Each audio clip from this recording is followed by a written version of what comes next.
So people ask me for advice on various things. Mostly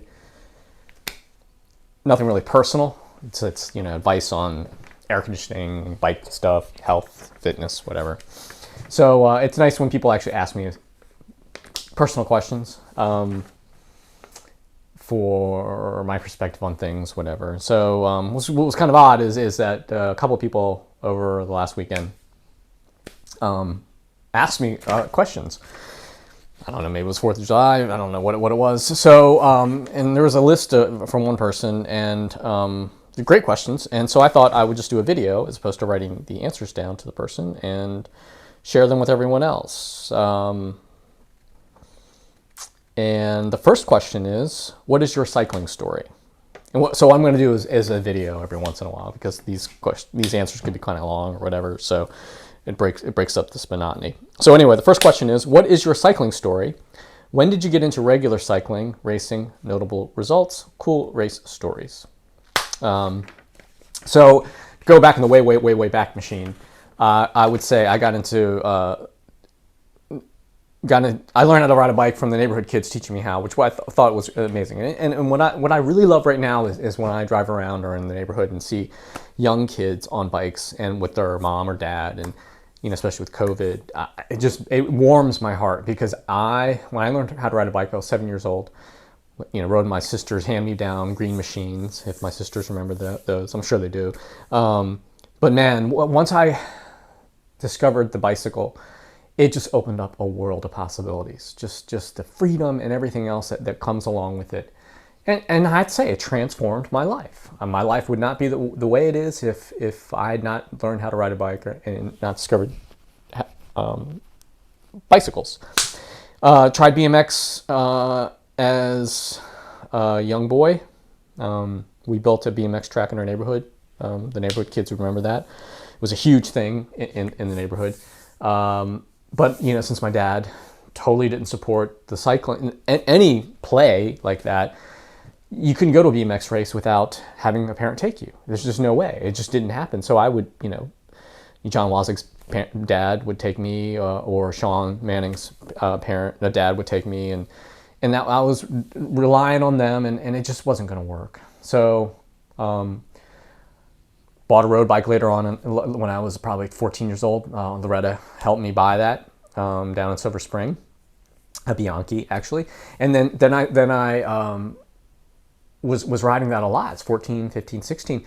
Then I finally learned how to drive. So this is the problem is when you start to learn to drive, you just kind of put away these childish things, and that would be a bicycle. But here was a chance for me. I could drive. I had could borrow the family car, and I could get away and try some of these races that I couldn't get on my own. And I did 2 of them, a tour of Bethesda, and I did second place really well. And then I did the College Park Grand Prix or something like that as a junior, both as a junior, and then did well in that. I think I got 6th in that, and had a really good sprint. But anyway, that was the last time I raced. Then got into girls, whatever, all the stuff, and whatever, social life. And I put that away, started the air conditioning business, trade, worked my ass off, and did nothing for like 4 years. Then, I wouldn't say I did nothing, but, worked my ass off, and then got to a position in life where I had some money and time, whatever, and I've talked about this before. So then I bought a road bike, and I was like, man, I'm going to try this racing thing again, now that, life is kind of calmed down and I could try some really cool stuff. And so I started racing again. And to go rewind a little bit, when I was a junior, one of the coolest teams, there used to be a magazine, used to be a magazine called Spokes. It was a regional magazine. And I would always see these guys in this red and white Stars and Bars jerseys. And they were always in Spokes magazine, on the cover or winning stuff, all kinds of stuff. And it was this team called NCVC, National Capital Velo. And I used to think, wow, those guys are so cool. This is when I was a junior. They are cool, by the way. So when I was a junior, and I was thinking, oh my God, if I could ever be on that team, it would be amazing. So fast forward into my 20s, I started to race Cat 5, and was doing well, And the president of the National Capital Velo Club, NCVC, Stu Harris at the time, I was racing with him as a Cat 5, and I remember, I forget what race we were at, but I remember when we were done, he came up to me and said, Will, I've been watching you race. Like, would you like to join NCVC? My jaw dropped, because this was like, at this point I was probably 24, 25, and I'm thinking, holy cow, this is like getting called up to the majors. So I just thought it was really, really, really, really cool. And so I said, hell yes, I'll do that. And so I've been with them ever since, 25 years or something like that, or whatever. So that's how I got started into road racing as a Cat 5. And so I would race, I was really bad about training. I was kind of race myself into shape, and did well, and progressed into being a decent Cat 3. And then life took over again. I think at this point I had met Betsy, and then just kind of got busy with ramping up to start my own business. So cycling kind of took the back seat anyway. And then I came back to it after we had Nate, started the business 5 years later. Started to get into the groove again. Now at this point I'm 36, 37. Biological clock is going off. I realized, man, dude, like, you're getting older. You hadn't done anything for 5 years other than, raising a family, being a husband, and starting a business, a fairly successful business. And so I was like, got to get back to seeing what you can do, at least trying to get healthy again. So at this point, I sucked on the bike because I had been sedentary and been just stressed, worked a lot. Never really got fat or anything, but just, was not in great shape. And so I started from the bottom. I still had my license as a Cat 3, but I was not worthy. But at this point, I was a master. And to rewind a little bit, when I was in rising Cat 5, 4, and 3, I always thought the Masters 35 plus guys, and not thought, they were some badass dudes, because there were lots of Cat 1s, ex-pros, whatever. Amazing caliber talent in the Masters field in the DC area and in the country. Who are we kidding? So I always thought, I'll be a decent Cat 3, but decent Cat 3 and never be worthy of racing against some of these Masters. And I honestly believe that. And even when I became a master, I could technically race as a master. I'm like, I'll stay with the 3s, because there's no way I can hang with these masters. And so this lofty goal I had in my mind was to be able to just hang on and finish a Masters 35 plus race. That's it. And at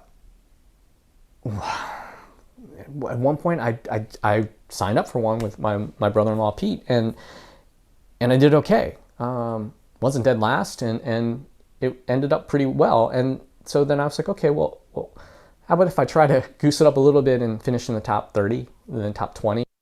And then it got to the point where I wanted to, crack the top 10 in the 35 bar, best all-around rider stuff. And, and eventually I think I got like fourth or sixth or something in the bar, for a guy who just was a horrible road racer, but a good crit racer and pretty good track racer, and a horrible time trialist. So that was probably my better accomplishments. Being able to race as a master when I thought there's no way I'd be worthy of it, racing with some amazingly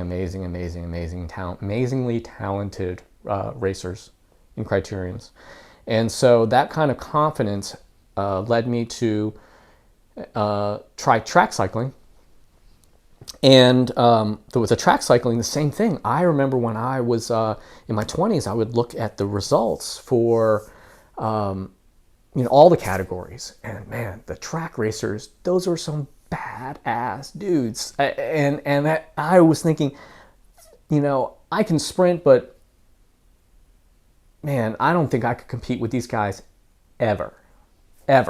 And so that along in my mind, even though Masters 35 road racing, criterium racing was difficult, The track, it's a much smaller group, but the skill level of those dudes was even higher.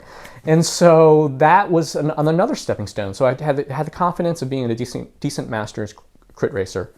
And so I said, and I, at this point, what was humble enough to know that I sucked, and I was willing to work my ass off and to improve, as opposed to resting my laurels like I did in my 20s and just kind of going off of just whatever natural talent I had and horrible training protocols. So I took that desire to learn, being humble, and tried track cycling. And that was the best decision ever, I think, for me personally, because it taught me so many lessons in life of working, not to be cliche, but just hard work, being humble, just putting yourself out there. And that's the thing about track cycling. There's no place to hide. Everyone sees you, as opposed to a criterium or a road racer. You got to disappear off the back, and then races, especially races against the clock. You cannot hide. When you finish that whatever race it is etched in history what you did that day, or what you didn't do that day, and to put yourself out there, that was just like it was just huge for me. So first race, I had this horrible on the track. I had this horrible Fuji steel bike. Not horrible. I loved it. Betsy bought it for me, but it was not a track bike. It was basically a fixie for the street, and it was harrowing riding that bike around the track because it couldn't handle the turns. When I finally got upgraded and got to a real track bike, I had a custom T Meyer built, which is the bike right there. Game changer. Then I understood, like, oh, okay, now I have the right equipment. I don't have any limiters other than myself, and so I again started the process again of clawing myself up, showing up at races, learning the craft, and goosing up those goals. First was to not finish dead last. Not that that matters. In the Masters race at Masters Omnium for the DC area at T-Town, and then like the idea of moving yourself up that ladder. And again, in the back of my mind, I'm thinking, man, I remember looking at these results when in my 20s, like the guys that finished well on the track, they're badass dudes. And I'd like to say now, I worked my ass off and I ended up being one of those guys. And that's, I can say, that's one of my proudest achievements. And so I took that from a local level, local tri-state level. And then if it wasn't for Mike Dansell to encourage me to try the national level, which never in my mind I would have considered that an option. And going back to when in my 20s, when I would read Velo News, when that was a print magazine, and you'd see the race results in the country, and then you'd see just ads, I don't know, Thurlow Rogers, and someone just really accomplished people that are also amazing cyclists.